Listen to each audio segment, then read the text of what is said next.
नमस्कार, कैसे हमारे सभी दर्शक, आपका फुल एंड फाइनल में स्वागत है। और आज हम आपके सामने बहुत बड़ी खबर लेकर आ रहे हैं। प्रधानमंत्री मोदी की शतरंज की चाल, शतरंज की ऐसी चाल कि इस चाल में घोड़ा भी है, इस चाल में ऊंट भी है, इस चाल में हाथी भी है, लेकिन इस चाल का वजीर कौन है? आप सोचिए, मुझे बताइए, प्रधानमंत्री मोदी की पड़ोसी देशों को लेकर जो शतरंज की चाल है, उसके वजीर कौन है? उसमें वजीर की चाल कौन है? मैं इंतजार करूंगा आपके इस सवाल का। यहां पर आप हमारे ट्विटर हैंडल पर, मेरे ट्विटर हैंडल पर निशान चैट, उस पर कमेंट कर सकते हैं, हर एक पे कमेंट कर सकते हैं। लेकिन यहां पर इस शो में सबसे बड़ा सवाल आज वो ये है कि चीन को हमने मारी है कोहनी और चीन कर रहा है बुरी तरीके से। सीधे चलते हैं यहां पर शो में सबसे पहला सवाल, शो का एजेंडा सेट करते हुए, और यहां पर स्क्रीन पर आपके सामने हम सवाल दिखाने जा रहे हैं। पहला सवाल, सबसे इंपॉर्टेंट आज का सवाल, क्या चीन भारत को अपना दुश्मन नंबर 1 मानता है?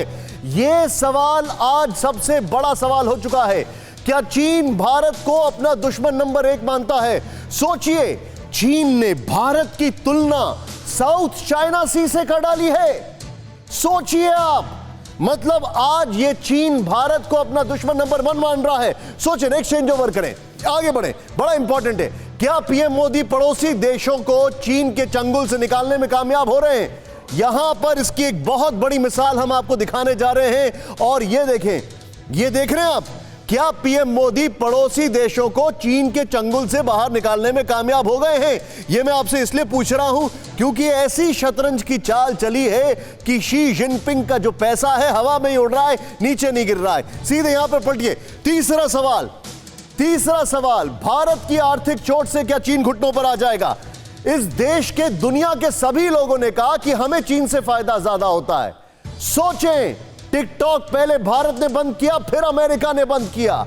सोचें, अब अमेरिका अलीबाबा को बंद करने की सोच रहा है। सोचें कि किस तरीके से भारत ने चीन को आर्थिक मोर्चों पर चोट पहुंचाई है। सीधे चलूंगा, हमारे खास मेहमानों को इंट्रोड्यूस करूंगा इस वक्त, जो हमारे खास मेहमान हैं, और उनके साथ इन्हीं सवालों को रखिए। सबसे पहले हमारे साथ मौजूद है, स्क्रीन पर दिखाइए हमारे कौन कौन मेहमान हैं। और आज बड़े दिनों के बाद हमारे साथ एक बार फिर जनरल के सिन्हा। सर वेलकम, स्वागत है आपका, वेलकम वंस अगेन। वाह, मेरी और सर की शर्ट एकदम एक जैसी मिलती हुई है और हमारे विचार भी मिल ही रहे हैं आज। और मेरे साथ एक बहुत ही शानदार इंसान, एक बहुत ही हम्बल और नेक स्कंद दयाल सर हैं। सर वेलकम, आपका बहुत बहुत स्वागत है। स्कंद दयाल सर, आपका स्वागत है। एक ऐसे व्यक्ति जो कि बहुत बढ़िया सोच के साथ बहुत शानदार आर्टिकल्स लिख रहे हैं, आजकल हमेशा लिखते हैं, लेकिन इस बार उनके आर्टिकल्स पढ़ने में बहुत मजा आ रहा है, आप भी पढ़ सकते हैं। सुनील अलग जी हैं, man who wears multiple hat. Sir आपका भी बहुत बहुत स्वागत है, वेलकम सर वंस अगेन, एक बार फिर से आपका। और आज मैं दो से ज्यादा सवाल पूछने वाला हूं, तो आप अपनी सीट बेल्ट बांध लीजिए। मेरे साथ आज जुड़ चुके हैं पाशा सर, जो कि पहली बार मेरे साथ शो कर रहे हैं। यकीन मानिए, मैंने बहुत इनके बारे में सुना है। पाशा सर वेलकम, आपका भी स्वागत है। लेकिन चाहूंगा, आपका फेस थोड़ा अंधेरे में दिख रहा है, थोड़ा अगर लाइट हो जाए तो will be blessed sir. Manish Jha एक बार फिर से सर्दी धूप गर्मी हर एक में मौजूद, कभी छाते के अंदर, कभी तिरंगे के सामने। मनीष झा इस वक्त आपके सामने हैं।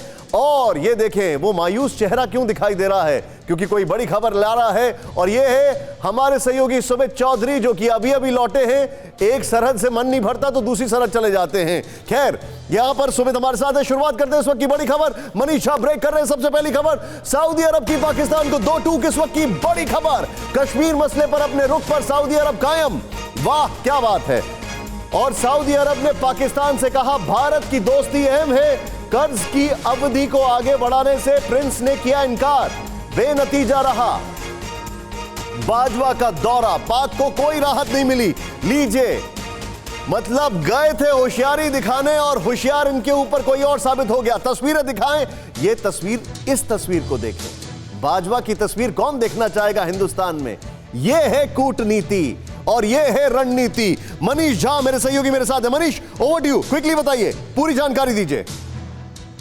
बिल्कुल निशांत, और इसकी शुरुआत मैं करूंगा एक एडिटेड पंक्ति के साथ कि बड़े बेआबरू हो तेरे दर पे हम आए। यही भाव के साथ पाकिस्तान के आर्मी चीफ सऊदी अरब पहुंचे। सऊदी प्रिंस से उन्होंने मुलाकात की और पाकिस्तान के सरकार के बड़बोलेपन को लेकर माफी भी मांगी और सऊदी अरब से रहम की गुहार लगाई।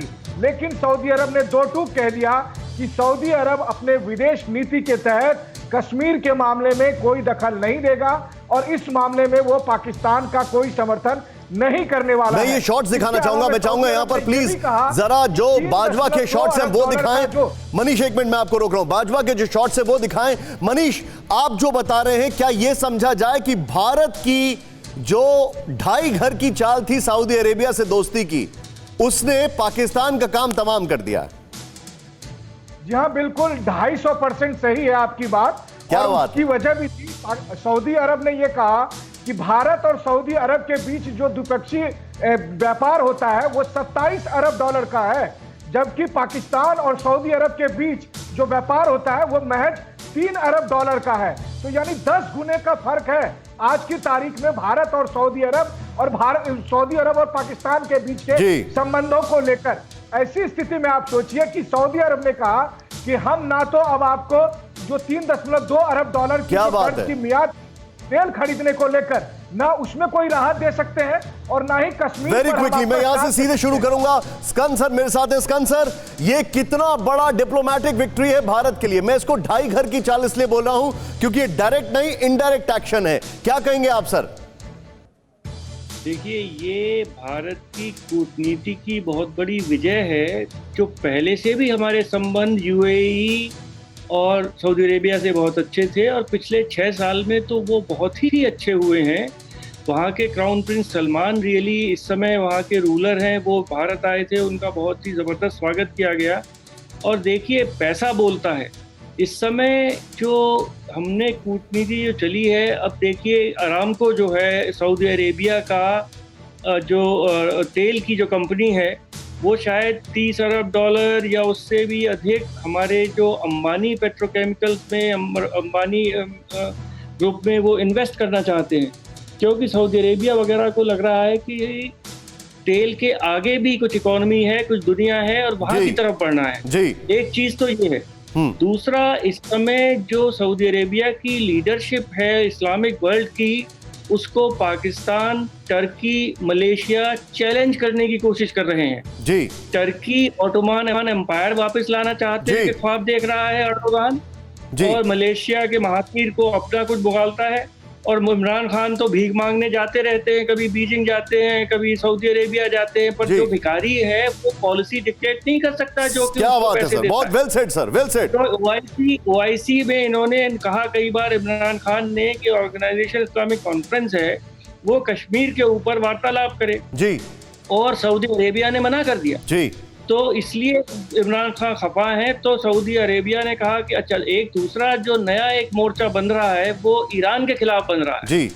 और ईरान शिया सुन्नी का जो एक पुराना जो किस्सा है वो अब एक नए रूप से दुनिया के सामने आ रहा है जी। और अभी जो हमने देखा कि इजराइल और यूनाइटेड अरब एमिरेट्स के संबंध स्थापित हुए हैं, ये एक अर्थक्वेक है पूरे अरब वर्ल्ड का और पूरे इस्लामिक वर्ल्ड का, कि अरब देश अब अपना सोच रहे हैं कि हमारा भविष्य, हमारी इकोनॉमी की सर। मैं अपने दर्शकों को एक बार, स्कंद सर आपने जो बताया है, मैं अपने दर्शकों को एक बार जरा ये पूरा अपडेट एक बार बता दूं, फिर मैं आपके पास वापस आ रहा हूं। ये देखें कितनी बड़ी बात की है स्कंद सर ने, जो भिखारी है वो टर्म्स डिक्टेट नहीं कर सकता है। Skand sir, we salute you for this. General Sinha, please be on stand by sir, I am coming to you. इस वक्त की बड़ी खबर मैं अपने दर्शकों को बताना चाहूंगा, सऊदी अरेबिया, प्रधानमंत्री मोदी की 2.5 चाल यहां पर सीधे दिखाएं, और अब से करीब 5 से 7 मिनट के अंदर इसी फ्लोर पर शतरंज बिछने वाली है, वो प्रधानमंत्री मोदी की है। तिब्बत में अब तिब्बत से ड्रैगन की साजिश नहीं। मैं चाहूंगा चेंज ओवर करें, जो अभी अपने खबर दिखाई है इसका वॉल सीधे प्लेन यहां पर लेकर आए, जो सऊदी अरब की खबर है। ये इस वक्त की बड़ी खबर मैं आपको दिखा रहा हूं, जो सऊदी अरब की खबर है। खैर चलिए कोई बात नहीं, लेकिन अब मैं आपको लेकर जा रहा हूं यहीं से मैं आपको दिखाने जा रहा हूं इस वक्त की बड़ी खबर। ये देखें आप, जो सऊदी अरब वाली खबर है, कश्मीर को लेकर पाक की नीतियों की वजह से सऊदी अरब और पाकिस्तान के रिश्तों में तनाव। कश्मीर को लेकर, समझें आप, कश्मीर को लेकर यह तनाव हुआ है, यह चिंता का विषय है। क्योंकि पाकिस्तान कश्मीर का एजेंडा नहीं करा पाया। यहां पर नेक्स्ट चेंज ओवर करें, पाक सेना प्रमुख के दौरे को इस तनाव को कम करने की कोशिश के तौर पर देखा जा रहा था। अब ये देखें आप, यहां पर जरा जूम इन करें, मैं कैमरामैन को थोड़ा परेशान करूंगा मेरे साथ। देखिए सतपाल, यहां पर ये इमरान खान साहब को नहीं भेजा गया। क्यों नहीं भेजा गया? क्योंकि पता है कि डिप्लोमेसी के लिहाज से सिर्फ सेल्फ गोल करते हैं। खुद जनरल बाजवा को जाना पड़ा और बाजवा की भी दाल नहीं गली। सोचिए बाजवा का पाकिस्तान के अंदर क्या हाल हो रहा होगा। कुछ नहीं करके आए, मामला ठन गोपाल है। लेकिन भारत के लोग इस कॉम्बिनेशन को, फुल स्क्रीन दिखाएं, भारत के लोग इस कॉम्बिनेशन को नहीं समझ रहे हैं।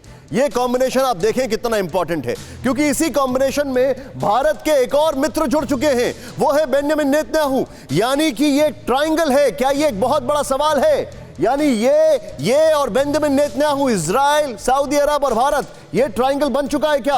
और ऑफ कोर्स अमेरिका इस सब के ऊपर है। सीधे नेक्स्ट प्ले ऑफ करें, यहां पर इंपॉर्टेंट है। देखिए मैं आपको समझाना चाह रहा हूं कि डिप्लोमेसी कैसे चल रही है। पाक चाहता है कि सऊदी अरब कश्मीर मामले में भारत के रुख पर सख्त रवैया अपनाए, लेकिन ऐसा नहीं हो रहा है। नेक्स्ट चेंज ओवर करें, इंपॉर्टेंट फैक्टर है वो। सऊदी ने हाल में पाक को दी जाने वाली आर्थिक मदद को रोकने की घोषणा कर दी। देखिए पहले इमरान खान को विमान से उतार दिया, बोला विमान वापस करो। फिर उसके बाद बोला ना तेल देंगे ना उधार देंगे। अब इनका तेल निकल गया है। सोचें ये हो गया है। मैं बहुत क्विकली एक क्विक रिएक्शन लूंगा। मेरे साथ जनरल सिन्हा मेरे साथ मौजूद हैं। सिन्हा साहब बहुत क्विकली, मैं अपने दर्शकों को, और ये वॉल का टेक्स्ट अगर सामने प्ले अप करें, मैं अपने दर्शकों से ये समझाना चाहता हूं, समझना चाहता हूं उनकी तरफ से भी, क्या एक ट्रायंगल बन गया है। एक तरफ चीन और पाकिस्तान अगर दिख रहे हैं, तो यहां पर सऊदी अरब, भारत और इजराइल, ये एक बहुत अच्छी कूटनीतिक ट्रायंगल है कि नहीं है सर?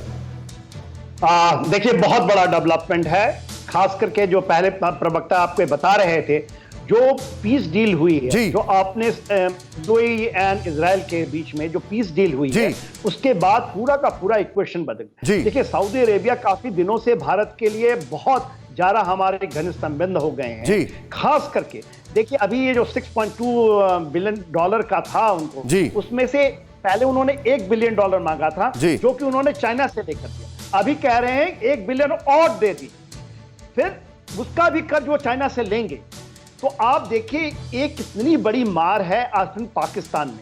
जब कलुसिविटी की बात होती है, हम इसको सामरिक तरीके से जब देखते हैं, जब आप बात कर रहे हैं कि एक फ्रंट जो हमारी बन रही है, जो कि हमारा इजराइल है, सऊदी अरेबिया है, यूएई है, या आप वेस्ट एशिया ले लीजिए, पूरे तौर पे ईरान भी एक न्यूट्रलिटी में रहेगा। मेरा यह मानना है कि कभी भी तो एक बहुत बड़ा और क्वाड, जो ये दो चीजें डेवलप हो रही हैं, जिसके अंदर में आपका यूरोपियन यूनियन भी शामिल है इस क्वाड के अंदर में, तो बहुत बड़ा डेवलपमेंट है भारत। सर मैं आपने जो बात बोली है, मैं आपसे एक सवाल बड़ा स्ट्रेट पूछ रहा हूं। क्या भारत ने एक अलायंस, अनसेड अलायंस, हम देखिए क्वाड की बात कर रहे थे, ऑस्ट्रेलिया, भारत, अमेरिका, जापान, क्या यहां पर एक नया अलायंस दिख रहा है जिसमें जो नर्व सेंटर है वो अमेरिका है, अंडर करंट इंडिया है, और सामने वाले दो हाथ मिलाने वाले पार्टनर इजराइल और यूएई है? एब्सोल्युटली। देखिए ये जो लामबंदी हो रही है दुनिया की, ये मल्टीपोलैरिटी के अंदर में जा रहा था। देखिए चाइना क्या चाहता है, चाइना चाह रहा था कि एशिया सेंट्रिक में चाइना सेंट्रिक एशिया बने, और उसके ऊपर में वो काम कर, और इसी बीच में बाइपोलरिटी में वो चाहता था कि एक अमेरिका रह जाए और चाइना उसको अमेरिका से भी आगे निकलना चाहता था। इंडिया ने पूरा का पूरा जो मल्टीपोलैरिटी के ऊपर में हो रही है बात, जो कि उभर के आएगी, इसमें जो आपने कहा centrality United states of America, मतलब फ्रंटलाइन स्टेट। सर मेरे पास एक खबर आ रही है, अब ये खबर मेरे लिए चिंता का विषय है, और मैं सुनील अलग सर के पास आना चाहूंगा। सुनील अलग सर, आपसे भी पूछूंगा, पाशा सर आपके पास भी आऊंगा, लेकिन पैसे से दक्षिण एशिया में देशों को खरीद रहा है चीन। बड़ी खबर, चीन का पाक नेपाल के बाद बांग्लादेश को आर्थिक मदद, नदी परियोजनाओं के लिए $1 अरब का चीन देगा कर्ज। बांग्लादेश को नदी परियोजना के लिए चीन देगा कर्ज। चीन कर्ज चुकाने के लिए पाक को दे चुका है $1 अरब, और यह है सऊदी अरब का कर्ज चुकाने के लिए। सोचिए आप, चीन सऊदी अरब का कर्ज चुकाने के लिए पाकिस्तान को $1 अरब का कर्ज दे चुका है। यानी कि सऊदी अरब अब चीन से छिटक रहा है, बावजूद इसके कि सऊदी अरब के चीन से बहुत अच्छे रिश्ते हैं, ऐसी खबरें हाल फिलहाल आई हैं। लेकिन मनीष झा के पास आऊंगा मैं क्विकली। मनीष, चीन पाकिस्तान को पैसा दे रहा है, चीन बांग्लादेश को पैसा दे रहा है, सऊदी अरब से रिश्ते अच्छे हैं, लेकिन सऊदी अरब ने सीधे सीधे टांग दिया है पाकिस्तान को। जरा बहुत क्विकली बताइए मामला क्या है? देखिए निशांत, अगर हम बात शुरू करें बांग्लादेश से, तो बांग्लादेश में आज हमारे विदेश सचिव पहुंच रहे हैं और वहां पर फिर बातचीत की जाएगी। अब यहाँ थोड़ा सा हमें देखना पड़ेगा कि बांग्लादेश शुरू से चाह रहा था कि भारत के साथ तीस्ता नदी समझौते को लेकर जल्दी से कुछ फाइनल किया जा सके, लेकिन पश्चिम बंगाल की मुख्यमंत्री ममता बनर्जी के असहयोग रवैये की वजह से हालात सुधर नहीं रहे हैं और इस स्थिति में चीन ने फायदा उठाने की कोशिश की है और चीन ने बांग्लादेश को प्रपोजल दिया है कि तीस्ता नदी में वाटर लेवल मेंटेन रखने के लिए हम आपको $1 अरब का सहयोग देने के लिए तैयार है। मनीष, मुझे ये समझाइए, चीन पैसा फेंक के तमाशा देखने की बात कर रहा है, लेकिन ऐसा लग रहा है कि अब चीन का ही साथ छूटता जा रहा है या चीन को चूसा जा रहा है। दूसरी लाइन आपकी बहुत सही है कि चीन को चूसा जा रहा है। दरअसल अगर आप एग्जाम्पल देखें, सबसे पहले श्रीलंका में जब महिंद्रा राजपक्षे राष्ट्रपति थे तो चीन से जितना लाभ लेना था उन्होंने लिया और अब उन्होंने कहा कि अब वहां सरकार बदल गई है, लोग नहीं चाहते। मत बताइए, मैं दिखाने जा रहा हूं प्रधानमंत्री मोदी की शतरंज की चाल। मैं दिखाने जा रहा हूं, मेरे शो की बीन्स को स्पिल ओवर मत करें मनीष, हमारी और आपकी सोच एक ही दिशा में जा रही है। सुनील सर, मैं आपके पास आ रहा हूं, लेकिन सबसे पहले ये जो चीन की चाल है अपने दर्शकों को समझा दें, जरा ध्यान से देखें आप।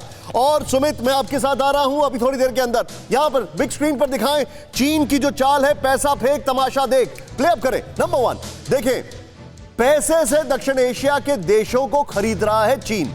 सऊदी अरब के कर्ज चुकाने के लिए चीन ने पाकिस्तान को दिया $1 अरब का कर्ज। नंबर 1, नेक्स्ट चेंज ओवर करें, इंपॉर्टेंट, बहुत इंपॉर्टेंट। सऊदी अरब का कर्ज चुकाने के लिए पाक ने चीन से फिर $1 अरब की मांग की। ये देखिए, जैसा सर ने बताया था, भीख तो उनको चाहिए ही चाहिए। नेक्स्ट चेंज ओवर करें, इंपॉर्टेंट, बांग्लादेश को नदी परियोजना के नाम पर $1 अरब का कर्ज देगा चीन। नेक्स्ट चेंज ओवर करें, इंपॉर्टेंट, वो इंपॉर्टेंट है, नेपाल में विकास के नाम पर चीन कई परियोजनाओं पर कर रहा है काम, लेकिन काम पूरा नहीं किया, ब्रिज अटके पड़े हैं, रेलवे लाइन तैयार नहीं हुई है, इसलिए नेपाल के लोगों में वहां के प्रधानमंत्री के खिलाफ ही नाराजगी थी। प्रधानमंत्री समझ गए चीन बातें करता है, कुछ नहीं करता है। मैं सीधे चलूंगा सुनील अलग सर के पास। न सिर्फ बहुत शानदार बिजनेस और इकोनॉमी पे बात करते हैं, बल्कि जियोपॉलिटिक्स विज़ावी इकोनॉमिक्स के ऊपर भी अच्छा राय रखते हैं। सुनील सर, चीन पैसा फेंक तमाशा देख का काम कर रहा है, लेकिन सुनील सर मुझे एक चीज समझाइए, भारत की स्ट्रैटेजी क्या चल रही है?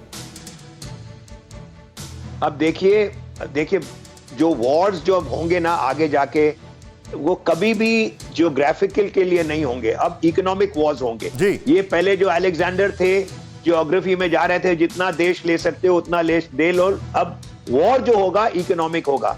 चाइना का जो पॉलिसी रहा है सालों भर, वो हमेशा डेमोक्रेसी में जाते हैं और उनको कहते हैं देखिए आप मेरे से लोन लीजिए। ये 5-6 साल से चल रहा है उनका, 10 साल से, कि साउथ अफ्रीका भी गए, सब जगह गए।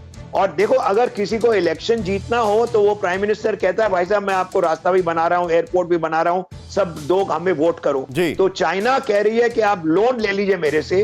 अब चाइना का प्लान ये है कि 10 साल के बाद तो वो कंट्री कभी भी लोन नहीं देगी, तो वो खरीद लेंगे फिर, मतलब कि आपको वो एयरपोर्ट उनको देना पड़ेगा, पोर्ट उनको देना पड़ेगा, रास्ते वो ले लेंगे।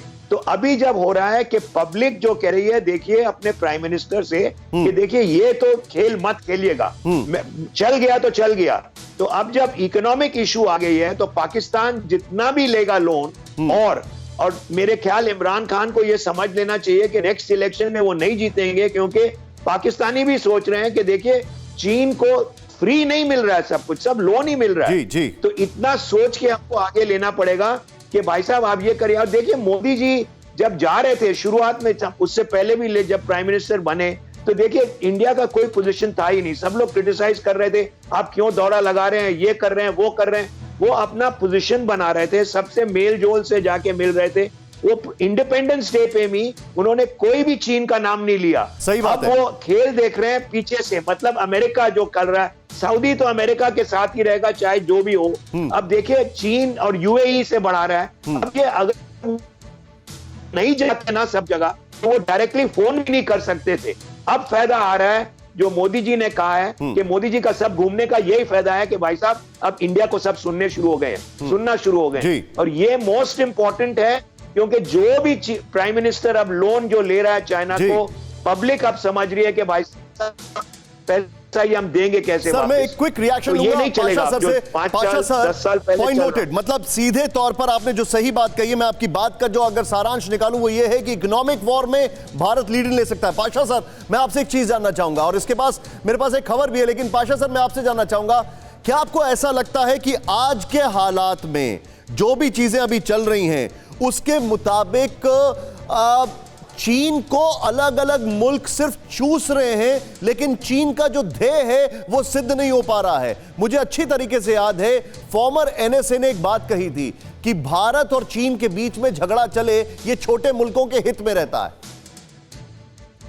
देखिए, चीन की इकोनॉमिक पोजीशन पिछले 20-25 सालों में इतनी अच्छी हो गई कि उनके पास trillions of dollars surplus funds थे, जो कि वो बेल्ट एंड रोड इनिशिएटिव में 55-60 देशों में इन्वेस्ट करते आ रहे हैं, और ज्यादातर वो सेंट्रल एशियन कंट्रीज और अफ्रीका में करे थे। लेकिन अब भारत के इर्द गिर्द के देशों में भी काफी पैसा वो इन्वेस्ट कर रहे हैं, जैसा कि आपको पता है CEPC पाकिस्तान को लेके, उसके हाल ही में नेपाल में लेके, बांग्लादेश को लेके और अफगानिस्तान को लेके और ईरान को भी लेके ये ऐसा प्लान बना रहे हैं कि भारत को सराउंड करने के लिए ये अलायंस के थ्रू। लेकिन ये देश हालांकि चीन की इकोनॉमिक पोजीशन को जानते हैं, लेकिन वो भी जानते हैं कि चीन का रिकॉर्ड इतना अच्छा नहीं है, चाहे वो वियतनाम के साथ हो या भारत के साथ हो या दूसरे अन्य देशों के साथ, वो अपने हित में काम करता है। ऐसा लगता है कि ये सारे मुल्क जो चीन से पैसा ले रहे हैं, पैसा लेके उसको धोखा देंगे और देना शुरू भी कर चुके हैं? जैसा कि अभी एक उदाहरण हमारे सामने था, मनीष झा सामने स्क्रीन पर दिखाई दे रहे हैं, जैसे मनीष ने उदाहरण दिया था किस तरीके से श्रीलंका में हुआ, किस तरीके से सऊदी अरब में भी हम देख रहे हैं।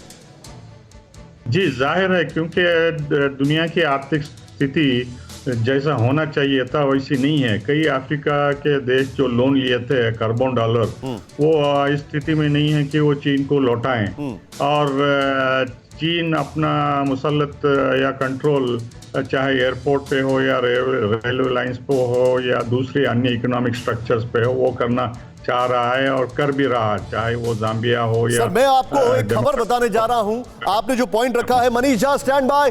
भारत के विदेश सचिव पहुंचे ढाका, 2 दिवसीय बांग्लादेश दौरे पर विदेश सचिव हर्षवर्धन श्रृंगला पीएम शेख हसीना से करेंगे मुलाकात। भारत बांग्लादेश के पारस्परिक हितों पर होगी चर्चा।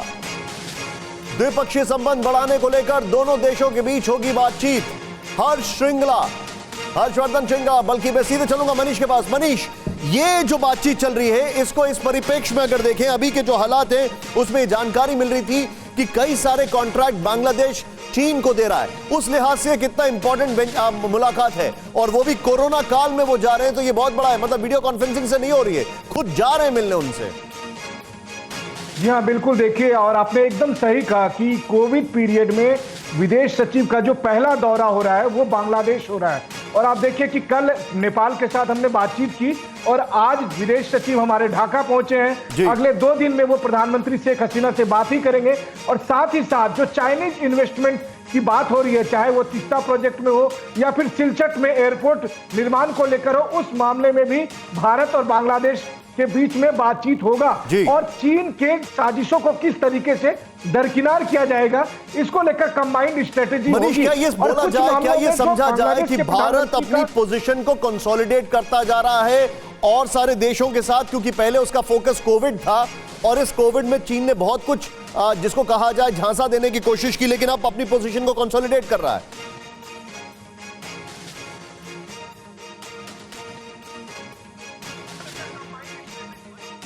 मनीष, आपको मेरी आवाज आ रही है? क्या निशांत, अपना सवाल दोहराएं। मैं आपसे ये जानना चाहूंगा, क्या ये समझा जाए कि भारत अपनी पोजीशन कंसोलिडेट करने की कोशिश कर रहा है? अपने दर्शकों को एक स्टैंड बाय दे रहा हूं मैं, अगले 1 मिनट में आपके सामने शतरंज बिछने वाली है, कहीं मत जाइएगा। जी मनीष, बताइए।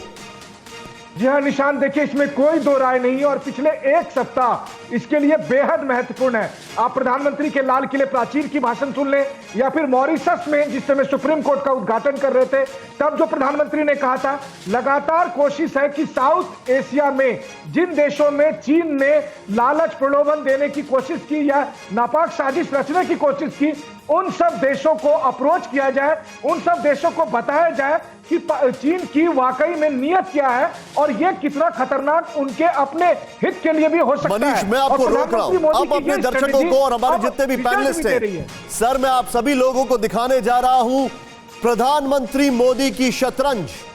जियोपॉलिटिक्स के लिहाज से सीधे चलते हैं यहां पर। देखें आप, मैं आपको दिखाने जा रहा हूं ये जो शतरंज बिछी है शी जिनपिंग वर्सेस प्रधानमंत्री मोदी। ये देखें आप किस तरीके से, और मैं चाहूंगा पीछे के बैकग्राउंड को अगर चेंज हो पाए तो कर दें, यहां पर किस तरीके से ये शतरंज बिछी है ये आप देखें। एक तरफ प्रधानमंत्री मोदी हैं, दूसरी तरफ वो हैं, एक के हाथ सामने है एग्रेसिव पॉलिसी में, ये देखें, और दूसरे पीछे बस देख रहे हैं अब तमाशा, क्योंकि इनके हाथ में सिर्फ तमाशा रह गया है। दिखाएं पहला मूव, भारत सऊदी अरब के बीच अच्छे संबंध, ये है ढाई चाल घोड़े की। सऊदी अरब ने पाकिस्तान पर शिकंजा कसा, प्रिंस ने लोन देने और तेल देने पर बैन लगाया, और इसके अलावा इतनी भी बड़ी खबर एक और है कि आज का जो अपडेट है वो ये है कि बाजवा वो भी ठन ठन गोपाल। ये थी इस शतरंज की ढाई घर चाल कि संबंध ऐसे हैं, सीधे हिट किया किसको? इनको। अब इनको देना पड़ा है पैसा पाकिस्तान को सऊदी अरब का लोन चुकाने के लिए। ये थी घोड़े की ढाई चाल। नेक्स्ट चेंज ओवर करें, इंपॉर्टेंट है। प्रधानमंत्री मोदी ने से नेपाल के पीएम ओली से बातचीत की, और पीएम से बात के बाद विदेश मंत्री स्तर की बातचीत। नेपाल का चीन से मोह खत्म होता दिखाई दे रहा है। यह सीधे ऊंट की चाल थी, एकदम सीधे इस शतरंज की बिसात में सीधे ये ऊंट की चाल थी। नेपाल से 9 महीने के बाद बातचीत हुई, और ये थी प्रधानमंत्री मोदी की एकदम डायरेक्ट, जो मैं आपको यहां पर दिखा रहा हूं, ऊंट की चाल। नेक्स्ट चेंज ओवर करें, मॉरिशस को भेजी मदद, तेल रिसाव, यह है हाथी की चाल। जब जरूरत पड़ी तो एक लाइन में सीधे जाता है, सबको गिराता है। मॉरिशस तेल रिसाव से निपटने के लिए मदद की, चॉपर भेजे, इक्विपमेंट भेजे, और इस मॉरिशस में भी यही चीन डोरे डाल रहा था, लेकिन मदद करने कौन उतरा? भारत। प्रधानमंत्री मोदी की एक और चाल आपके सामने। नेक्स्ट चेंज ओवर करें, श्रीलंका में राष्ट्रपति चुनाव से पहले यह भी हाथी की चाल थी। परिणाम से पहले बधाई दे दी महिंद्रा राजपक्षे को, यानी कि जीत से पहले ही अनुमान लगा लिया कि कौन जीतने वाला है। यह भी एक हाथी की चाल थी अगर इनकी बात की जाए। सबसे पहले सबसे तेज मूव प्रीएम्प्ट करते हुए। नेक्स्ट, विदेश सचिव हर्ष श्रृंगला का बांग्लादेश दौरा, शेख हसीना से बातचीत, यह एक और थी ऊंट की चाल। क्यों? क्योंकि यह भी सीधे जाती है और सीधे हिट करती है और बताती है बांग्लादेश को कि आपका सहयोगी कौन है। लेकिन अब आप रुकिए मेरे सामने, यहां पर अगर मैं इस तरफ आऊं तो यहां पर अगर मैं पास आके आपसे बोलूं तो ये वजीर की चाल किसकी होगी, मैं ये जानना चाहता हूं। वजीर की चाल मेरे शो में आपसे सबसे पहले मैंने पूछा था। अब देखिए, भारत के समर्थन में खुलकर आया अमेरिका, यह थी वजीर की चाल। अमेरिका ने अपने साथ अन्य देशों को भी लाया। फिर एक और वजीर की चाल, रूस राष्ट्रपति अक्टूबर में भारत आ रहे हैं, चीन को S-400 देने से मना कर चुके हैं। यह एक और चाल थी वजीर की, जो सीधे तौर पर दिखाई देती है किस तरीके से प्रधानमंत्री मोदी ने इस शतरंज की बिसात पे शी जिनपिंग को चेकमेट कर दिया है। यानी यह समझा जाए पूरा यहां पर ब्रेकअप ऐसे तैयार किया है कि आप खुद सोचें ये क्या किया है। मैं सीधे चलूंगा हमारे खास मेहमानों के पास और बहुत क्विकली रिएक्शन लूंगा मैं। सबसे पहले स्कंद सर के साथ। स्कंद सर, क्या यह समझा जाए जो मैंने अभी अपने पूरी शतरंज की बिसात दिखाई, अगर हो पाए तो इसको स्क्रीन पर दिखाएं मेरे सहयोगी जो हैं, क्या यह समझा जाए ये जो शतरंज की बिसात थी ये सीधे तौर पर प्रधानमंत्री की एक एक मोहरा बड़ा फिट बैठता जा रहा है? देखिए, शतरंज जैसे खेलने के लिए सालों मेहनत करनी पड़ती है, 20-20 साल तक लोग खेलते हैं तब जाके चैंपियन बनते हैं। इस तरह भारत की कूटनीति राजनीति पुरानी है, पर प्रधानमंत्री उसमें बहुत माहिर हैं। और वो देखिए, नेपाल के खिलाफ भी कोई हमारा कोई प्रधानमंत्री, उनके प्रधानमंत्री के खिलाफ कोई स्टेटमेंट नहीं आया। तो 15 अगस्त को ओली साहब प्रधानमंत्री ने खुद प्रधानमंत्री मोदी को फ़ोन किया और उन्हें कॉन्ग्रेचुलेट किया। और आपने अपनी शतरंज की बिसात में एक और जो भूल गए आप, एक कि मालदीव्स में भी बहुत अच्छी फॉरेन मिनिस्टर जयशंकर जी की बात हुई मालदीव्स के विदेश मंत्री से, और उनको काफ़ी नए प्रोजेक्ट्स के लिए, नई रोड्स के लिए पैसा दिया जा रहा है। तो चाइना को हमें वहाँ रोकना होगा, जैसे रोकना होगा जो इस तरह का खेल वो खेलने का प्रयत्न कर रहा है जी। और हमारे जो पुराने दोस्त हैं उनको हमसे विमुख करने की कोशिश कर रहा है और उसमें पैसे का इस्तेमाल कर रहा है। इसको हमें बहुत ही अपने आप भी और दूसरों देशों के साथ मिलकर उसका मुकाबला करना होगा। और जैसे कुछ ऐसा लग रहा था शायद 3-4 महीने में हमारी राजनीति और कोविड की वजह से विजिट्स वगैरह कम हो गई थी। शायद नेपाल इसलिए नाराज हो गया था कि हमारे विदेश सचिव उनके विदेश सचिव से मिलने में असमर्थ रहे थे, तो उसको बहुत जल्दी अब करेक्ट किया जा रहा है। और विदेश सचिव आज जा रहे हैं, पहुंच गए हैं ढाका। पर देखिए ये लंबा खेल है, हर देश के बीच में चाइना अपनी, और शतरंज आप जानते हैं कि ये T20 नहीं है, शतरंज तो बड़ा लंबा खेल होता है और शतरंज को खेलने वाले भी बहुत माहिर होते हैं। और ये शतरंज का जो कंपटीशन होता है वो एक मैच से नहीं होता, वो 16 मैच होते हैं। लेकिन और क्या हमारे जो मूव्स हैं वो सब सही जा रहे हैं? क्या आपको लगता है हमारे मूव्स सब सही जा रहे हैं? बहुत सही जा रहे हैं, बहुत अच्छी रिस्पॉन्स है दूसरे देशों की, क्योंकि दूसरे देशों को एक विश्वास है कि भारत उनका शुभचिंतक है। जी, मैं एक बार फिर से सर, एक बार बहुत क्विकली, क्योंकि मुझे अभी यहाँ पर कई सारे व्यूअर्स बोल रहे हैं, अगर हो पाए तो एक बार रिपीट कर दें। मैं बहुत क्विकली ये शतरंज की बिसात एक बार फिर से दिखाऊंगा बहुत क्विकली, और इसके बाद मैं वापस आऊंगा हमारी, कोई बात नहीं, अगली खबर पर आऊंगा। आइए एक बार फिर से हम दिखाएंगे। कुछ अगर स्पेलिंग्स में त्रुटि हो तो माफी चाहूंगा। ये देखें आप पीछे यहां पर फुल एंड फाइनल का बैकग्राउंड है और यहां पर ये शतरंज की बिसात आपके सामने। ये देखें प्रधानमंत्री मोदी ने जो शतरंज भिजाई, एक एक चीज प्ले करते जाएं। ये घोड़े से सऊदी अरब का जो निशाना साधा और चीन को एकदम हिट लगा है, क्योंकि पाकिस्तान इसमें हिट हो गया है। नेक्स्ट चेंज ओवर करें, बहुत क्विकली चेंज करेंगे हम। इसके बाद जो अगला मूव था वो नेपाल में, सीधे तौर पर अगर ये कहा जाए ऊंट की चाल, नेपाल से बातचीत हुई 9 महीने के बाद, यानी एक और चीन को धक्का लगा। फिर चेंज ओवर करें। इंपॉर्टेंट फैक्टर मैं आपको दिखाना चाहता हूं, मॉरिशस, वहां पर तेल रिसाव हो रहा था, अपनी हाथी की चाल चली, सीधे वहां पर पहुंचे मदद करने, चीन कुछ नहीं कर पाया। नेक्स्ट चेंज ओवर करें। इंपॉर्टेंट, श्रीलंका में किस तरीके से चुनाव हो रहे थे, जीत से पहले ही बधाई दे दी, यह भी एक हाथी की चाल थी। इसके बाद आपको दिखाना चाहेंगे विदेश सचिव हर्ष श्रृंगला बांग्लादेश जाते हैं, यह ऊंट की चाल थी, क्योंकि चीन के पाले से बांग्लादेश को अपने पास लाना है और यही है डिप्लोमेसी की बहुत बड़ी सोच। नेक्स्ट चेंज ओवर करें, यह इंपॉर्टेंट है। और यह वजीर की चाल क्या मारा है, यह आप देख रहे हैं, यह वजीर की चाल थी अमेरिका की और रशिया की। एक तरफ सभी देशों को साथ लिया, दूसरी तरफ S-400 डिले किया। अब इस वक्त की बड़ी खबर, मनीष झा स्टैंड बाय, उसके बाद मैं सुनील सर के पास आ रहा हूं। बड़ी खबर, चीन के खिलाफ भारत ले सकता है कड़े आर्थिक फैसले, लद्दाख में जिद्दी चीन को जवाब देने के लिए तैयार भारत। चाइना स्टडी ग्रुप में चीन के अड़ियल रवैये पर चर्चा, चीन को पूरी तरह करना होगा डी-एस्केलेशन, भारत ने यह कहा है। बैठक में विदेश मंत्री NSA अजीत डोभाल रहे शामिल। मेरे साथ सीधे चलेंगे मनीषा के पास। मनीष, वेरी क्विकली समझाएं मुझे पूरी जानकारी। जी हाँ निशान, जैसा कि हम लोगों ने अपने दर्शकों को कल भी बताया था कि कल शाम में चाइना स्टडी ग्रुप की बैठक हुई और NSA अजीत डोभाल के नेतृत्व में इस बैठक में विदेश सचिव, रक्षा सचिव, गृह सचिव और तीनों सेनाओं के प्रमुख शामिल थे। और उसमें चीन के साथ LAC पर जो पोजीशन है, स्टेटस है, उसकी समीक्षा की गई और यह तय किया गया कि हम 2 स्तरीय रणनीति पर कायम रखेंगे। यानी सीमा पर अगर जरूरत पड़ेगी तो सेना उसी समय जो भी जरूरत होगी उस तरह का जवाब दिया जाएगा और जितनी दिन तक जरूरत पड़ेगी सेना वहां पर मजबूती के साथ खड़ी रहेगी। वहीं दूसरी तरफ चीन को आर्थिक और राजनयिक तौर पर चोट पहुंचाने के लिए जो भी जरूरत के फैसले होंगे वो लिए जाएंगे, चाहे वो इकोनॉमिक और बिजनेस से रिलेटेड हो या फिर इंटरनेशनल कूटनीति के जरिए चीन पर दबाव बनाने की हमारी रणनीति, जिसे हम कहते हैं कि मित्र राष्ट्रों की मोर्चाबंदी, उसको हम मजबूत करेंगे। यानी कि सीधे तौर पर मैं सीधे जानना चाहूंगा सुनील सर, क्योंकि हम लोग आर्थिक दृष्टिकोण की बात कर रहे हैं, ये आर्थिक फैसले लिए जाएंगे। पहले ये कहा जा रहा था कि बैलेंस ऑफ ट्रेड है, ये है, वो है, भारत का नुकसान ज्यादा होगा।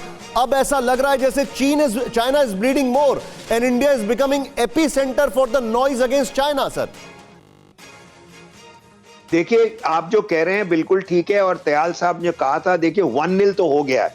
अब ये जैसे लंबा, China, don't under estimate China at all. बिल्कुल वो अब रिट्रीट करेगा और फिर सोचेगा कि अगली चाल कैसे आए। और मोदी जी भी बड़े होशियार हैं, वो नहीं सोचेंगे कि अपना गार्ड नीचे रख दो और जो भी हमने अभी जो विक्ट्री की है उससे चलेंगे। अब देखिए अगले 1-2 साल में, पहला 1-0 तो हो गया, पूरा मैच खेलना है अभी, 90 मिनट का फुटबॉल है या 5 दिन का क्रिकेट है, तो अभी देखना है कि आगे जाके दोनों पार्टीज बड़े अच्छे तरीके से हैं। और चाइना को हम कहते हैं competition should never be under estimated. मैंने मार्केटिंग में कभी भी नहीं सोचा कि भैया हमने एक आदमी को भगा दिया है तो फिर वो वापस नहीं आ सकता, उठ के आ भी सकता है। लेकिन एडवांटेज मोदी जी का है एंड एडवांटेज का पूरा लेना चाहिए इकोनॉमिकली। अगर दूसरे लेकिन देश सर मुझे एक बात देखो बताइए, इंडिया अलोन भारत ने जो स्ट्रॉन्ग एक्शंस लिए हैं, क्या इसकी इको, क्या इसकी गूंज पूरी दुनिया में नहीं सुनाई दे रही है? और क्या ये चीन के लिए खतरा नहीं है? आई जस्ट वांट टू से, वही मैं कहने वाला हूं। देखिए India alone can not do it. वो देखो अमेरिका अपने तरफ से कर रहा है, सऊदी ने अपने आप से कर दिया, यूएई अब आगे जाके करेगा, नेपाल, पाकिस्तान और इंडिया सब मिलके अगर इकोनॉमिक का झटका देंगे तो क्यों तब जाके इंपैक्ट होगा फुली। और ये मोदी जी ने तैयार कर दिया पूरे वर्ल्ड को। Opinion is against China and that is what is going to play for us. Please understand that. पूरा वर्ल्ड अब आ गया है और हमको भी देखिए जितने प्रोडक्ट जो चाइना से ट्रेड ऑफ बैलेंस, हम तो शुरुआत से कह रहे हैं कि वो प्राइस के ऊपर था। ये नहीं कि दूसरे देश नहीं बना सकते, ये नहीं कि हम अपना देश में नहीं बना, अपने देश में नहीं बना सकते। जो आत्मनिर्भर जो कह रहे हैं प्राइम मिनिस्टर, ठीक है, एक दो साल लग जाएंगे बनने के लिए। सुनील सर, आप जो बता रहे हैं कोई फर्क नहीं पड़ने वाला। I agree with your point, लेकिन मैं अपने दर्शकों को कुछ फैक्ट्स दिखाने जा रहा हूं। आइए जरा यहां पर कुछ फैक्ट्स दिखाएं हमारे जितने भी दर्शक हैं। उसके बाद सिक्किम से बड़ी खबर आ रही है। सुमित स्टैंड बाय, मैं आपके पास तुरंत आ रहा हूं। यहां पर बड़ी खबर आपको यह दिखाएं जो है चीन का टोटल बॉयकॉट। 40,000 करोड़ के चीनी सामान की बिक्री पर रोक लगाएंगे देश के व्यापारी। 40,000 करोड़ चीनी सामान पर रोक लगाएंगे। नेक्स्ट, चेंज ओवर करें। इंपॉर्टेंट फैक्टर है, इस बार गणेश चतुर्थी पर मिट्टी की प्रतिमाओं की होगी पूजा। और बताया जा रहा है जो पिछले त्योहारों में नुकसान पहुंचा है राखी पर, वो करीब 2000 करोड़ का है कम से कम चीन को नुकसान। ये देखें, इस बार गणेश चतुर्थी पर सीएटी ने बॉयकॉट के लिए भारतीय सामान हमारा अभियान मुहिम चला रखी है। सीएटी ने बॉयकॉट के लिए यह मुहिम चला रखी है चीन के खिलाफ। यह इंपैक्ट है। नेक्स्ट, चेंज ओवर करें। मोबाइल, एप्पल, सैमसंग जैसी 2 दर्जन कंपनियां भारत में निवेश के लिए इच्छुक हैं। और यह बड़ी बात है, एप्पल ने आईफोन 11 भारत में बनाना शुरू कर दिया है। पहले आईफोन 10R भी बन रहा था, लेकिन अब देखें यहां पर एक और फैक्टर। नेक्स्ट, चेंज ओवर करें। इंपॉर्टेंट है, इन कंपनियों से भारत में करीब $1.5 अरब निवेश होने की उम्मीद। $1.5 अरब निवेश होने की उम्मीद। यह बड़ी खबर मैं आपको दिखा रहा हूं। बड़ी खबर मेरे पास इस वक्त एक आ रही है। सुमित मेरे साथ है। चीन ने तिब्बत में तैनात किए तोप और सैनिक। बड़ी खबर इस वक्त, चीन ने तिब्बत में तोप और सैनिक तैनात किए और 4600 मीटर की ऊंचाई पर तोपों की तैनाती। एलएसी के तीनों सेक्टर में सैनिक, आर्टिलरी और आर्मर तैनात। पाकिस्तान को हथियार बेचकर उसकी ताकत बढ़ा रहा है ड्रैगन। कई दौर की बात के बाद भी भारत चीन विवाद सुलझ नहीं सका है। सुमित, पूरी जानकारी दें, इसमें क्या क्या इंफॉर्मेशन आ रही है हमारे पास? मतलब तिब्बत वो गए थे उनके विदेश मंत्री और अब यहां से ये खबर आ रही है। देखिए, निश्चित तौर पर निशांत यही बात है कि चीन जहां जहां पर ना सिर्फ तिब्बत के रीजन में बल्कि एलएसी पे हर जगह पर अपनी मोबिलाइजेशन को लगातार बढ़ाता जा रहा है। एक तरफ हम लगातार ये बात कह रहे हैं कि चीन हमसे बातचीत करने के लिए बात कर रहा है, लेकिन दूसरी तरफ उसका मोबिलाइजेशन कहीं पर भी नहीं रुका है। ना सिर्फ वो आर्टिलरी गन्स की बात हो, उसके लाइट टैंक्स की बात हो, बल्कि दूसरी जो चीजें आ रही हैं वो लगातार दर्शा रही है कि चीन अपनी मोबिलाइजेशन में किसी तरीके की कटौती नहीं कर रहा। और हम जब 62 का कंपैरिजन करते हैं तब भी हम ये जानते हैं कि चीन ने उस समय भी यही रणनीति अपनाई थी कि बातचीत के दौर को खुला रखा, भारत से बातचीत करता रहा, लेकिन एक सरप्राइज एलिमेंट देने की कोशिश करता है चीन। हालांकि वो सरप्राइज एलिमेंट इस बार बच गया, लेकिन ये जरूर है कि चीन लगातार अपनी मोबिलाइजेशन को और ज्यादा मजबूत करता जा रहा है। निशांत, आप जो बता रहे हैं चिंता का विषय है। अपने दर्शकों को पूरी खबर यहां पर एक्सप्लेन करना चाहूंगा। वेरी क्विकली यहां पर आते हैं, जरा दिखाइए। ये चीन की जो खबर आ रही है हमारे सामने, चिंता का विषय है तिब्बत में यहां पर। और ये देखें आप किस तरीके से तिब्बत में 4600 मीटर की ऊंचाई पर आर्टिलरी गनों की तैनाती चीन ने ये करना शुरू कर दिया है। तिब्बत की बात कर रहे हैं। नेक्स्ट, चेंज ओवर करें। अब ये समझ में नहीं आ रहा युद्ध कहां से वो छेड़ना चाहता है। तिब्बत मिलिट्री डिस्ट्रिक्ट में 150 लाइट कॉम्बैट आर्मर्ड ब्रिगेड तैनात। ये एक और बड़ी खबर है। नेक्स्ट, चेंज ओवर करें। इंपॉर्टेंट फैक्टर है वो ये है कि पाक को मानव रहित एरियल व्हीकल काई होंग 4 CH-4 दे रहा है चीन। हालांकि ये कामयाब नहीं है, लेकिन टेंशन मत करिए आप इसको लेकर। नेक्स्ट, चेंज ओवर करें। वो इंपॉर्टेंट है, 4 दिन पहले चीन के विदेश मंत्री यांग यी तिब्बत के दौरे पर गए थे। मैं सीधे चलूंगा जनरल सिन्हा के पास। जनरल सिन्हा, क्या इस वक्त ये चीन की डाइवर्जन टैक्टिक्स है कि तिब्बत भी खोल रखा है, लद्दाख भी खोल रखा है, फिंगर 4 पर भी बैठा हुआ है, या वो किसी भी फ्रंट से युद्ध छेड़ सकता है? क्या समझा जाए? देखिए, चाइना के तो इसमें नहीं कि वो युद्ध छेड़ेगा। जिस तरह से वो आपको पॉस्चरिंग कर रहा है और जिस तरह से आपके पेट्रोलिंग को बाधित कर रहा है। देखिए, पेट्रोलिंग बाधित वो पेट्रोलिंग पॉइंट 10, 11, 12, 13 के ऊपर में आपको बाधित कर रहा है। 14 में गलवान में हम लोगों ने खोल लिया था। जी। पेंगसौ में पेगांगसो के ऊपर में फिंगर 5 के ऊपर में वो कहता है कि वो एक ऑब्जर्वेशन पोस्ट रखना चाहता है 30 लोगों का, और उसके लिए वो अड़ा है। भारत ने कह दिया कि नहीं हो सकता, आप एब्सोल्युटली आप जो स्टेटस को एंटी कहते हैं अप्रैल का, वहां से जो सरजाप 1, 2 जहां उसका पीछे का इलाका है 28 किलोमीटर दूर, वहां आप जाइए। अदरवाइज आपने चीन कहता है कि डीबीओ से आप अपनी सेना को हटाइए। नहीं सर, मुझे एक चीज समझाइए सर, ये डाइवर्जन टैक्टिक्स है, यानी कि भारत का ध्यान भटकाने की कोशिश है, या फिर ये प्रयास है कि ये दिखाने की कि हम कहीं से भी युद्ध छेड़ सकते हैं? ये उल्टा है जी। देखिए निशांत जी, आपको ये समझना पड़ेगा, चीन ने बहुत बड़ी गलती कर दी मई में आकर के। उसने सोचा था कि पहले जिस तरह से हम करते थे, चाहे वो डोकलाम में भी, हमने कभी मोबिलाइज नहीं किया। अभी हमारी मोबिलाइजेशन इतनी ज्यादा है, आपको जानकर ये आपको खुशी होगी कि डीबीओ के अंदर में 2 बैटल ग्रुप अब लग गए हैं। वो डायरेक्ट थ्रेट करते हैं, चाहे वो कलूसिव सपोर्ट क्यों ना हो पाकिस्तान के साथ जी। और जब आप उसको ऐसे थ्रेट करते हैं, उसके सीपैक को थ्रेट करते हैं, उसके आप कैराकोरम पास को करते हैं, उसके पूरे G219 को आप थ्रेट करते हैं, तो चीन के पास और कोई दूसरा रास्ता नहीं है। मेरा यह मानना है जितना समय लंबा होगा, भारत को अपने पोजीशंस को और मजबूत सर, मेरे पास एक इंफॉर्मेशन आ रही है, आप जो बता रहे हैं, जो आप बता रहे हैं, इसी को लेकर मैं एक इंफॉर्मेशन दे रहा हूं यहां पर। दिल्ली से बीजिंग को सीधे और कड़ी चेतावनी, एलएसी से पीएलए के नहीं हटने तक भारत भी नहीं हटेगा, पीएलए के जाने तक भारतीय जवान भी रहेंगे तैनात। यथास्थिति बहाल करने की मांग पर भारत अड़ा, चीन मुद्दे पर विदेश और रक्षा मंत्रालय की अहम बैठक। सुमित, और इंफॉर्मेशन दे मुझे इस पर, यानी सीधे तौर पर भारत ने अपना स्टैंड ले लिया है। देखिए निश्चित तौर पर कल जो मीटिंग हम लगातार बता रहे थे, मनीष हमको बता रहे थे, उसी मीटिंग के अंदर यह भी बताया गया कि भारत अपनी कई नई पोस्ट बना रहा है, और इन नई पोस्टों का मकसद है कि विंटर सीजन आने वाला है, सर्दियों का समय आने वाला है, तो उस तक अब भारत की तैनाती किस तरीके से होगी उसको लेकर तैयारी की जा रही है। और ये क्या पॉइंट्स रखे जाएंगे, क्योंकि भारत की तरफ से साफ कह दिया गया है निशांत कि हम अपनी यथास्थिति, अगर आप वापस नहीं आते तो हम भी अपनी मोबिलाइजेशन को पीछे नहीं करने वाले। तो ये साफ चीजें हैं, और अभी इसी हफ्ते के एंड तक बताया जा रहा है कि WMCC की मीटिंग होगी, जिसमें सारी चीजों के ऊपर चर्चाएं दोबारा से होनी है। लेकिन सबसे खास बात यह कि भारत ने अपनी मोबिलाइजेशन को वहां और मजबूत करने के लिए अपनी रणनीति तय कर ली है। आप जो बताने में सीधे लेके चलूंगा अपने दर्शकों को बिग वॉल पर, यहां पर आपको बहुत क्विकली इस पूरी खबर के बारे में भारत की चेतावनी जो है वो देखें आप, यानी कि सीधे तौर पर भारत ने एक तरफ आप शिकंजा कसा है अपने दोस्तों मुल्कों के साथ, दूसरी तरफ चेतावनी देना शुरू कर दिया है, एग्रेसिव पोस्चरिंग।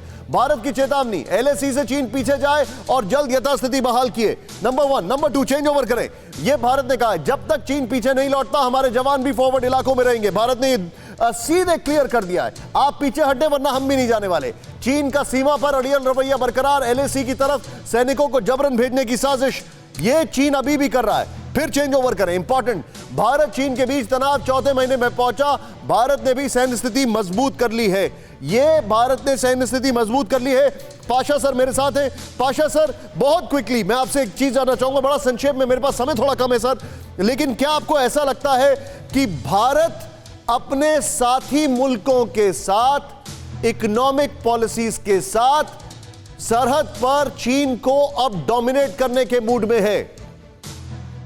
देखिए, हम ये लगातार प्रयास करते आ रहे हैं, लेकिन हमें मान के चलना होगा कि चीन के पास जितना पैसा है वो ज़्यादा है, और हमको इक्वली ज़्यादा स्पेंड करना होगा, चाहे नेपाल हो या भूटान हो या मालदीव्स हो या बांग्लादेश।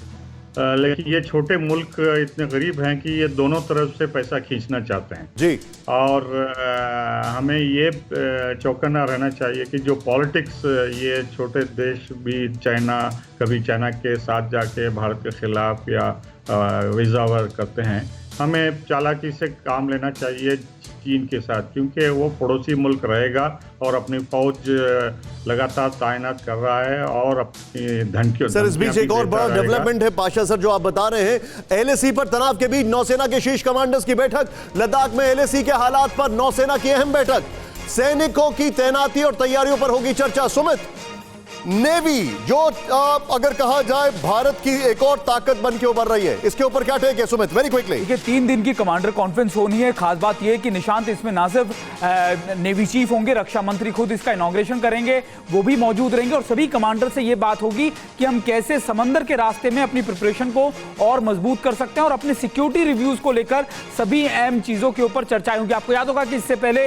इंडियन एयरफोर्स की और इंडियन आर्मी की भी कमांडर कॉन्फ्रेंस हुई थी। कई मेजर डिसीजंस के ऊपर डिस्कशन हुआ, कई मेजर डिप्लॉयमेंट्स के ऊपर डिस्कशन हुआ, लेकिन समंदर के रास्ते यानी नेवल पॉइंट। मैं दर्शकों को अपने खबर बताने जा रहा हूं, वो ये है, वेरी क्विकली देखें। एलएसी पर चीन के विदेश मंत्रालय के दोहरे बोल, भारत से विवाद सुलझाना जिनपिंग की प्रमुखता, लेकिन विवाद की तुलना साउथ चाइना सी से की है। विवाद से की चीन अपने हितों की रक्षा के लिए प्रतिबद्ध, यह चीन ने कहा। यह हैरान करने वाली बात है और मैं सीधे आपको यहां पर बिग वॉल पर लेकर जाऊंगा और जरा यहां पर आए क्विकली, और इसके बाद हम शो को क्लोज करेंगे हमारे सवालों के जवाब से। यहां पर क्विकली प्ले अप करें, यहां पर बड़ा इंपॉर्टेंट है, यानी कि यह सबसे बड़ी बात, भारत को दुश्मन नंबर 1 बता रहा है चीन। देखें आप, एक तरफ ये जोड़ी साथ दिखाई दे रही है, दूसरी तरफ वो देखें क्यों चीन ने पहली बार भारत से विवाद की तुलना यूएस के साउथ चाइना सी वाले विवाद से कर दी है। ये चिंता का विषय है, यानी सीधे तौर पर दुश्मन नंबर 1 बताने की कोशिश। नेक्स्ट चेंज ओवर करें, भारत से विवाद सुलझाना उतना ही जरूरी जितनी साउथ चाइना सी में गतिरोध खत्म करना है, यह चीन कह रहा है। मतलब दोनों को कंपैरिजन कर रहा है। फिर चेंज ओवर करें, यानी कि भारत से विवाद सुलझाने के लिए जिनपिंग प्रतिबद्धता दिखा रहे हैं। एक तरफ यह कह रहा है, लेकिन दूसरी तरफ एक और फैक्टर यहां पर जो पॉइंट है, साउथ चाइना सी की तरह यहां भी अपने हितों की रक्षा के लिए दृढ़ संकल्प, यह चीन कह रहा है। मैं चाहूंगा इस शो को वाइंड अप करने से पहले हमारे शो के जो सवाल हैं उनके जवाब में जरा प्ले अप करें। हमारे शो का पहला सवाल यह था, क्या चीन भारत को अपना दुश्मन नंबर 1 मान रहा है? मैं चाहूंगा मेरे बगल में सवाल दिखाएं। पहला सवाल यह था, तो इससे मुझे ऐसा लगता है जो अभी तक बातचीत हुई कि हां, चीन दुश्मन नंबर 1 की श्रेणी में भारत को लेकर आता जा रहा है। क्या प्रधानमंत्री मोदी पड़ोसी देशों को चीन के चंगुल से निकालने में कामयाब हो रहे हैं? प्रधानमंत्री की जो चाल है, बल्कि यह कहा जाए जो मूव्स है शतरंज की बिसात पर, वो एकदम सही है। भारत दिल से दोस्ती करता है, उसमें कोई भी छल कपट नहीं होता है। तीसरा, भारत की आर्थिक चोट से क्या चीन घुटनों पर आ सकता है? चीन को इस बात का डर है कि भारत जो आर्थिक चोट दे रहा है उसकी गूंज पूरी दुनिया में दिखाई दे रही है, सुनाई दे रही है। लेकिन जैसा कि सुनील जी ने कहा, दुश्मन को कमजोर ना आके। आप सभी मेहमानों का बहुत बहुत शुक्रिया। फिलहाल वक्त एक ब्रेक का, लेकिन ब्रेक पर जाने से पहले अगले महीने हो सकती है भारत जापान के बीच बैठक। बड़ी खबर, पीएम मोदी शिंजो अबे के बीच वार्षिक शिखर सम्मेलन। बैठक में दोनों देशों के बीच सैन्य समझौते पर हो सकता है हस्ताक्षर।